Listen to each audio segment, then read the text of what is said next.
Hi everyone, let's take a look at the interpolation assignment together. Scrolling down, it is assignment 3D and we're going to open this file right here.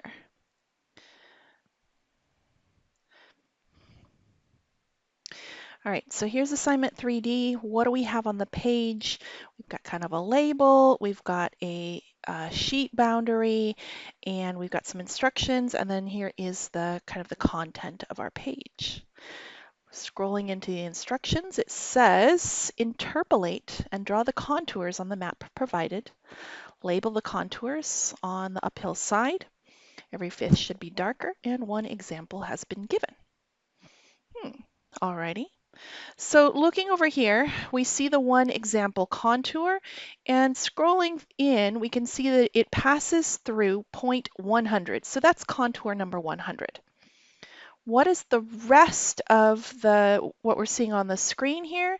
It's kind of a grid of points which have been surveyed, and we have the elevation information for each point. For example, this point right here is at 100.2. Right.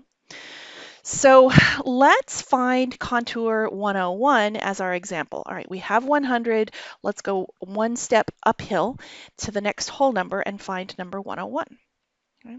And first thing I'm going to do, I noticed that I am on a title block layer, so I'm going to go over here. Right now I'm going to draw on the guidelines non-plotting layer. Okay.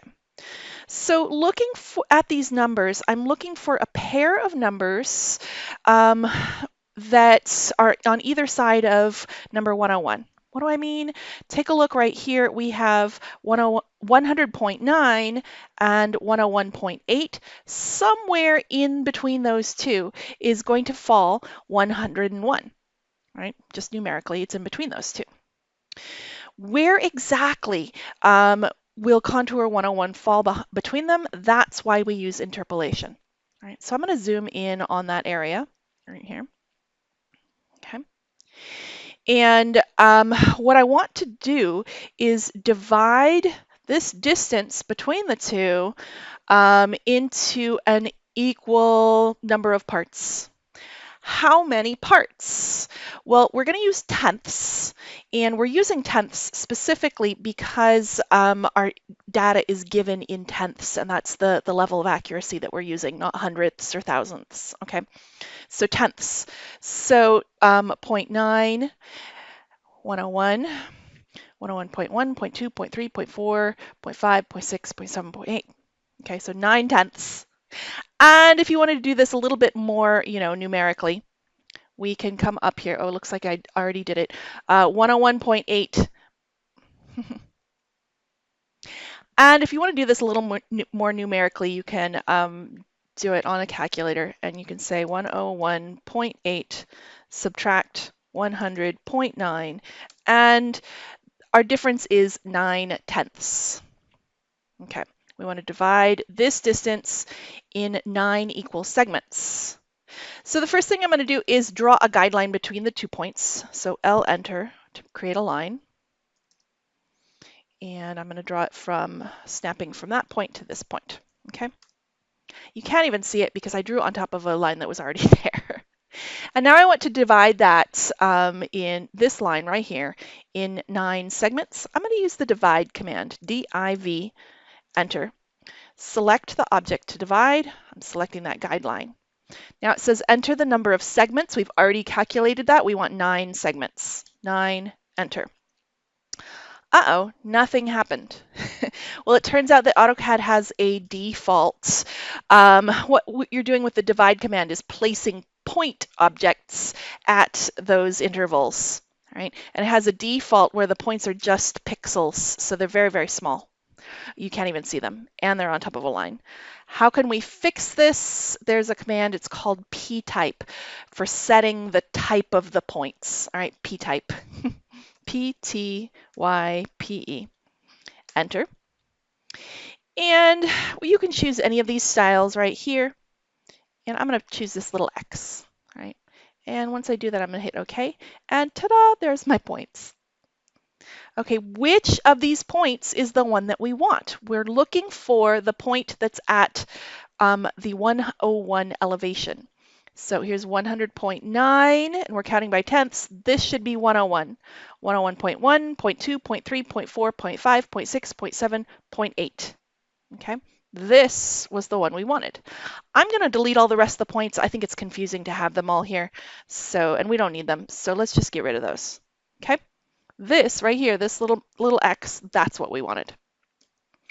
But we need more points on our grid to find the whole contour 101.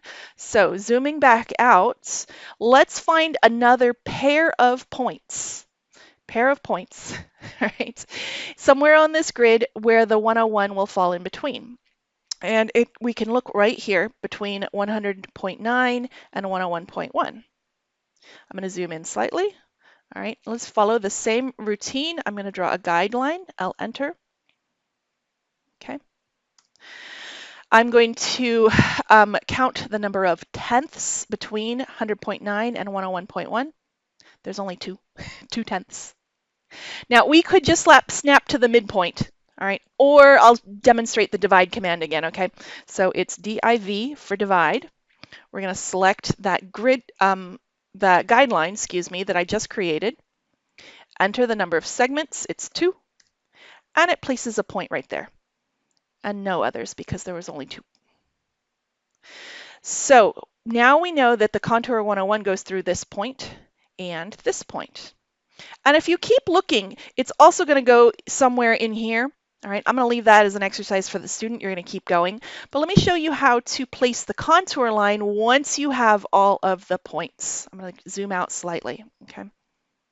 First thing you want to do, let's go set our current layer to the existing contours layer. All right. And now we're going to use a spline.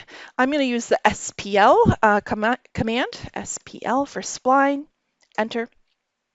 Specify first point. Well, surprisingly, we don't want to pick this one. We actually want our spline to start outside of our property. A little unusual, all right, just for this first one and also the end, right?